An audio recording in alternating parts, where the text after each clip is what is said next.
Good day everyone. Today we will tackle about biodiversity and the health society. With this lesson, we will determine the interrelatedness of society, environment, and health. These are the topics that we will be presented.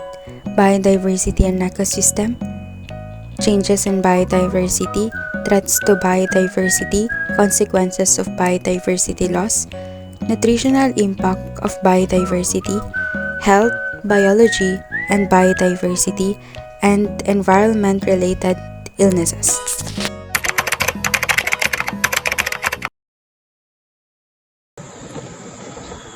So, what is biodiversity and ecosystem?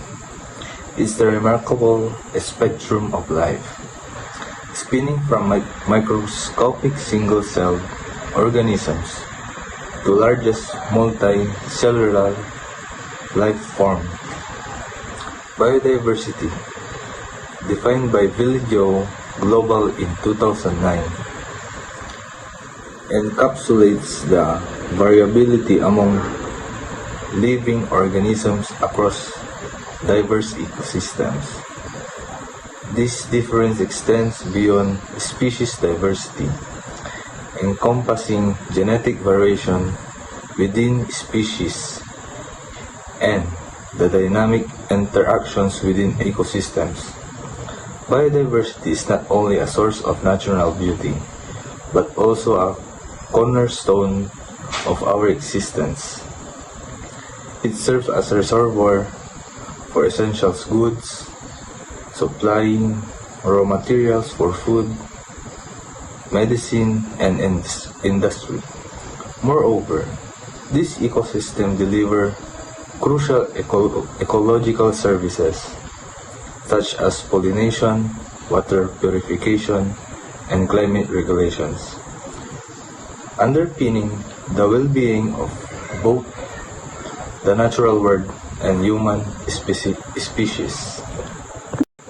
Studying our ecosystems requires interdisciplinary approach, where different fields come together to unravel the complex web of nature. At the heart of his intricate system is biodiversity, a key player influencing the natural dynamics that keep our environment being with life. Why does it matter? Well, sustainability of an ecosystem is like an insurance policy against natural disaster. By maintaining a healthy balance and diversity within the ecosystem, we enhance our chance to survive when faced with the unpredictable forces of nature. So it's not just about studying nature. It's about understanding how we coexist and thrive in harmony with the ever-changing environment around us. Taking care of biodiversity is important, as when we make sure all the different species of nature stay healthy, everything including us can keep living well on Earth. Changes in biodiversity. Alteration in any system could bring varied effects. When our ecosystem is not well taken care of, biodiversity encounters changes that may impact human health on such different levels. Any changes made to a system can lead to diverse effects. Neglecting the care of our ecosystem can cause alterations in biodiversity, potentially affecting human health in various ways.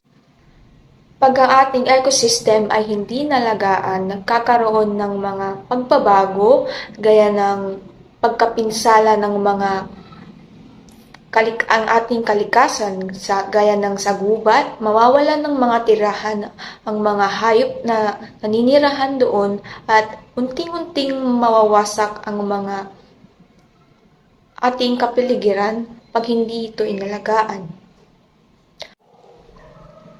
Ang pangangalaga sa biodiversity ay mahalaga upang mapanatili natin ang kalikasan ng maayos at maprotektahan ang mga benepisyong hatid nito, gaya ng mga tirahan ng mga hayop sa kagubatan. Threats to biodiversity.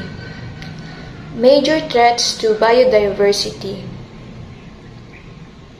Habitat loss and destruction, alteration in ecosystem composition, overexploitation, pollution and contamination, global climate change. Habitat loss and destruction. These threats occurs when natural habitats such as forests, wetlands, or coral reefs are damaged or removed due to human activities such as deforestation or urbanization or agricultural expansion. Alteration in ecosystem composition.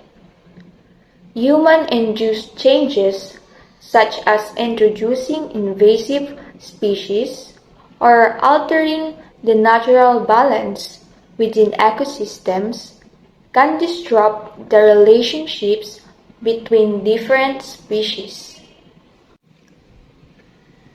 Overexploitation.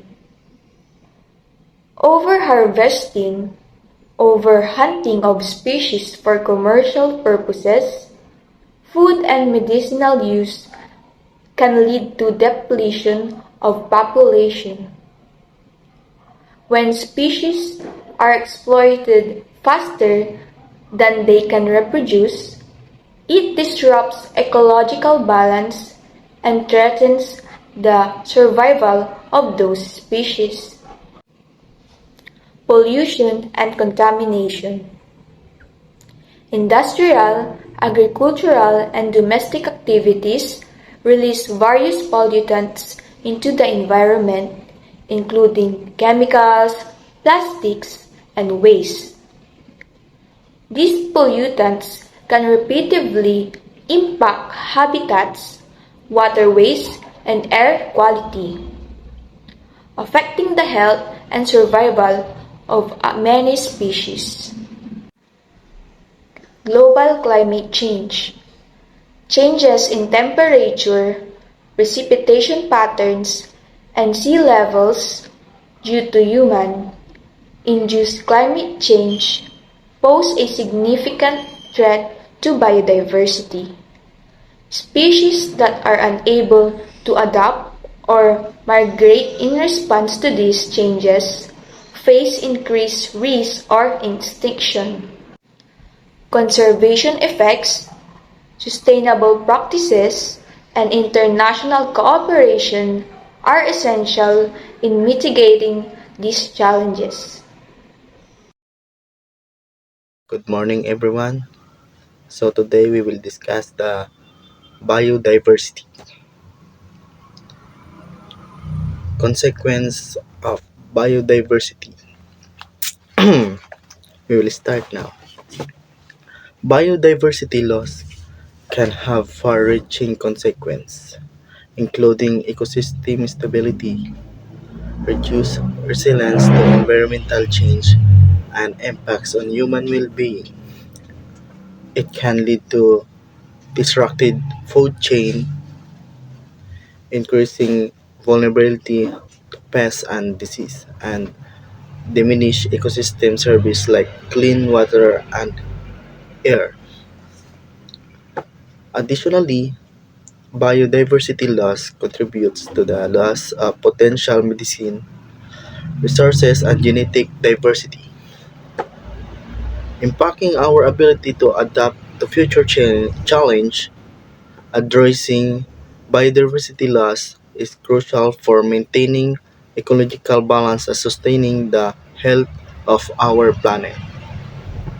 Understanding the consequence of biodiversity loss is essential because it directly affects the health and functioning of ecosystems, which is turns impact human societies.